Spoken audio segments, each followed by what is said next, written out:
Welcome back to my channel. ಹೊಸದಾಗಿ channel ನೋಡ್ತಾ ಇದ್ದರೆ ಸಬ್ಸ್ಕ್ರೈಬ್ ಮಾಡಿಕೊಂಡು ಸಪೋರ್ಟ್ ಮಾಡಿ. ಸಚ್ಚಿದಾನಂದ ಸಾಯಿನಾಥ್ಗೆ ನಮಸ್ಕಾರ ಮಾಡುತ್ತಾ ಸಾಯಿನಾಥರ ಅನುಗ್ರಹ ಎಲ್ಲರ ಮೇಲೂ ಇರಲಿ ಅಂತ ವಿಡಿಯೋ ಪ್ರಾರಂಭ ಮಾಡ್ತಾ ಇದ್ದೀನಿ. ಈ ಗುರುವಾರ ನಮಗೆ ಅತಿ ದೊಡ್ಡ ಗುರು ಪೌರ್ಣಮಿ, ವ್ಯಾಸ ಪೌರ್ಣಮಿ ಅಂತ ಹೇಳ್ತೀವಿ ಸ್ನೇಹಿತರೆ. ನಮಗೆ ವರ್ಷದಲ್ಲಿ 12 ಪೌರ್ಣಮಿಗಳು ಬರುತ್ತೆ. ಅದರಲ್ಲಿ ಅತಿ ದೊಡ್ಡದಾದಂಥ ಪೌರ್ಣಮಿ ಅಂದರೆ ಗುರು ಪೌರ್ಣಮಿ. ಅದು ಗುರುವಾರನೇ ಬಂದಿದೆ, ತುಂಬ ವಿಶೇಷತೆಗಳನ್ನು ತಂದಿದೆ. ನಾವು ಏನು ದಾನ ಮಾಡಬೇಕು, ಏನು ಪರಿಹಾರಗಳನ್ನು ಮಾಡ್ಕೊಳ್ಬೇಕು, ಇದೊಂದನ್ನು ನಾವು ಪರಿಹಾರವಾಗಿ ಮಾಡಿಕೊಂಡ್ರೆ ಸಾಕಾಗುತ್ತೆ. ಎಲ್ಲ ಕಷ್ಟಗಳು ಕೂಡ ನಿವಾರಣೆ ಆಗುತ್ತೆ. ನಮ್ಮ ಜೀವನದಲ್ಲಿ ಅಂಧಕಾರವನ್ನು ಓಡಿಸುವಂಥ ಶಕ್ತಿ ಇದೆ ಅಂದರೆ ಗುರುಗಳು ಕೊಡುವಂಥ ಮಾರ್ಗದರ್ಶನದಿಂದ. ನಮಗೆ ದೇವರು ಸಹಾಯ ಮಾಡ್ತಾನೆ, ಆದರೆ ನಮಗೆ ಇದು ಒಳ್ಳೆಯದು ಕೆಟ್ಟದ್ದು ಅನ್ನುವ ದಾರಿಯನ್ನು ತೋರಿಸೋದು ಗುರುಗಳು. ಪ್ರತಿಯೊಬ್ಬರ ಜೀವನದಲ್ಲೂ ಕೂಡ ಗುರುಗಳ ಒಂದು ಆಶೀರ್ವಾದ ಅನ್ನೋದು ಬಹಳ ಅಂದರೆ ಬಹಳ ಮುಖ್ಯವಾಗಿರುತ್ತೆ. ನಾವು ಅವರ ಆಶೀರ್ವಾದದ ಬಲವನ್ನು ಜಾಸ್ತಿ ಮಾಡಿಕೊಂಡ್ರೆ, ಕೇಳಿರಬಹುದು ಸಾಧಾರಣವಾಗಿ ನಾವು ಇವ್ರಿಗೆ ತುಂಬ ಚೆನ್ನಾಗಿ ಶುಕ್ರ ದೆಸೆ ನಡೀತಾ ಇದೆ ಅಪ್ಪ ಅಂತ ನಾವು ಕೇಳ್ತೀವಿ, ನೋಡ್ತೀವಿ. ಮುಟ್ಟಿದ್ದೆಲ್ಲ ಬಂಗಾರನೇ, ಇವ್ರ ಜೀವನದಲ್ಲಿ ತುಂಬ ಚೆನ್ನಾಗಿದೆ ಅಂತ. ನೀವು ಎಷ್ಟೇ ಶುಕ್ರ ದೆಸೆ ನಿಮ್ಮ ಜೀವನದಲ್ಲಿ ನಡೀತಾ ಇದ್ದರೂ ಕೂಡ ನೀವು ನೋಡಿದಾಗ ಗುರುಬಲ ಇದೆಯಾ ಅಂತಲೇ ನೋಡ್ತಾರೆ ಸ್ನೇಹಿತರೆ. ಮನೆ ಕಟ್ಟಬೇಕು ಅಂದರೆ, ಒಳ್ಳೆ ವಿದ್ಯಾಭ್ಯಾಸ ಇರಬೇಕು ಅಂದರೆ, ಒಳ್ಳೆ ಮಕ್ಕಳಾಗಿರಬೇಕು ಅಂದರೂ ಕೂಡ, ಒಳ್ಳೆ ಪೇರೆಂಟ್ಸ್ ಆಗಿರಬೇಕು ಅಂದರೂ ಕೂಡ, ನಮ್ಮ ಜೀವನದಲ್ಲಿ ಏನೇ ಒಂದು ಕೂಡ ಸಕ್ಸಸ್ ಕಾಣಬೇಕು ಅಂದರೆ ಗುರುಬಲ ಇದ್ದರೆ ಮಾತ್ರ ಇದು ಸಾಧ್ಯ ಆಗುತ್ತೆ. ಅದಕ್ಕೆ ಗುರುಬಲ ಇಲ್ಲ ಅಂದರೆ ಇವರು ಏನು ಮಾಡಿದ್ರೂ ಕೂಡ ಅವರ ಲೈಫಲ್ಲಿ ಪ್ರತಿಯೊಂದು ಕೂಡ ಸೋಲೆ ನೀವು ನೋಡಬಹುದು. ಅದಕ್ಕೆ ಗುರುಬಲ ಹೆಚ್ಚಾಗಬೇಕು ಅಂದರೆ, ಗುರುವಿನ ಆಶೀರ್ವಾದ ನಮಗೆ ಇರಬೇಕು ಅಂದರೆ ಗುರು ಪೌರ್ಣಮಿಯ ದಿನ ಏನು ಮಾಡಬೇಕು ಎಲ್ರಿಗೂ ಗೊತ್ತಿರುವಂಥ ಸರಳ ವಿಧಾನದಲ್ಲೇ ತಿಳಿಸ್ತಾ ಇದ್ದೀನಿ. ಇದನ್ನು ಆರಾಮಾಗಿ ಎಲ್ಲರೂ ಕೂಡ ಫಾಲೋ ಮಾಡಬಹುದು. ನಾವು ಗುರು ಬ್ರಹ್ಮ, ಗುರು ವಿಷ್ಣು, ಗುರುದೇವೋ ಮಹೇಶ್ವರ ಅಂತ ಹೇಳ್ತೀವಲ್ವ. ಸ್ವಾಮಿಯನ್ನು ನೀವು ಯಾವ ದೇವಸ್ಥಾನಕ್ಕಾದರೂ ಹೋಗಬಹುದು. ಸಾಯಿಬಾಬಾ ದೇವಸ್ಥಾನಕ್ಕೆ, ರಾಘವೇಂದ್ರ ಸ್ವಾಮಿ ದೇವಸ್ಥಾನಕ್ಕೆ ಹೋಗಬಹುದು.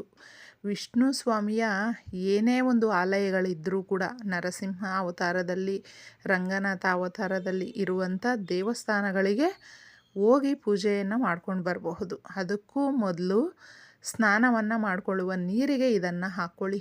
ಗುರುಬಲ ಜಾಸ್ತಿ ಆಗುತ್ತೆ ನಮಗೆ.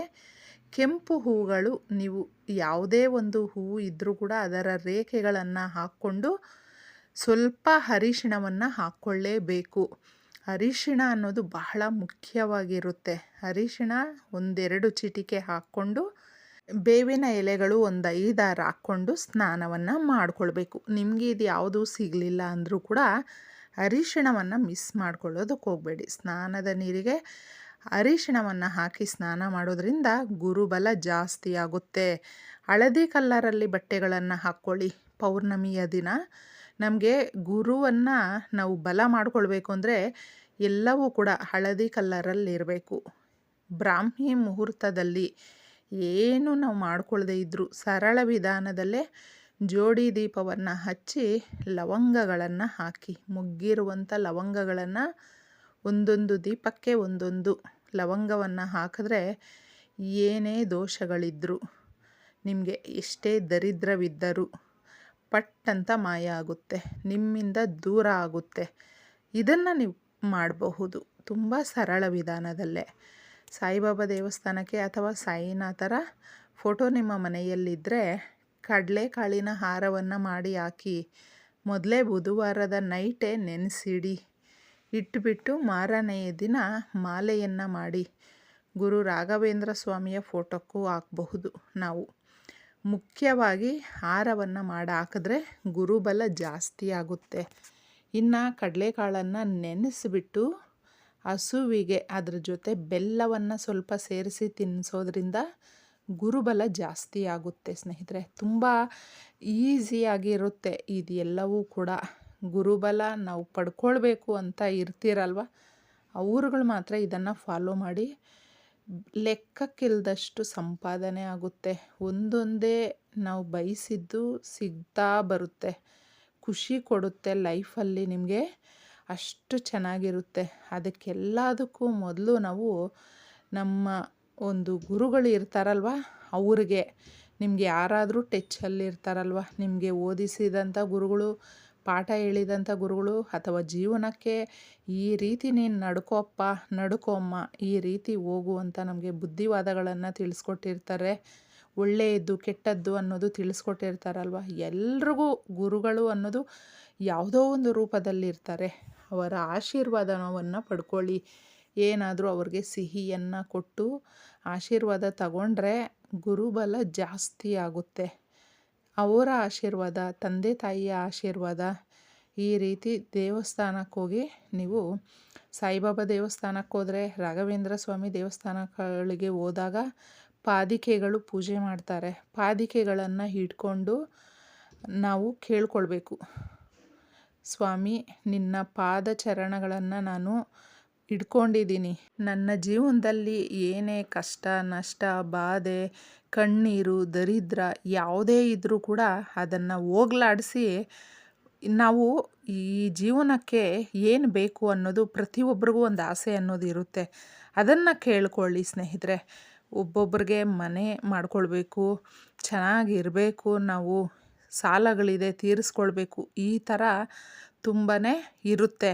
ಅವುಗಳನ್ನು ಕೇಳ್ಕೊಳ್ಳಿ, ತಪ್ಪೇನೂ ಇಲ್ಲ. ಯಾಕಂದರೆ ನಾವು ಎಲ್ಲ ರೀತಿಯ ಸಮಸ್ಯೆಗಳನ್ನು ಹೋಗಲಾಡಿಸ್ಕೊಳ್ಳೋದಕ್ಕೆ ಸ್ವಾಮಿಯ ಪಾದಗಳನ್ನು ಇಟ್ಕೊಂಡು ಕೇಳಿಕೊಂಡಾಗ ನಮಗೆ ಅದರಿಂದ ಒಂದು ಶಕ್ತಿ ಅನ್ನೋದು ಬರುತ್ತೆ, ಒಂದು ಧೈರ್ಯ ಅನ್ನೋದು ಬರುತ್ತೆ.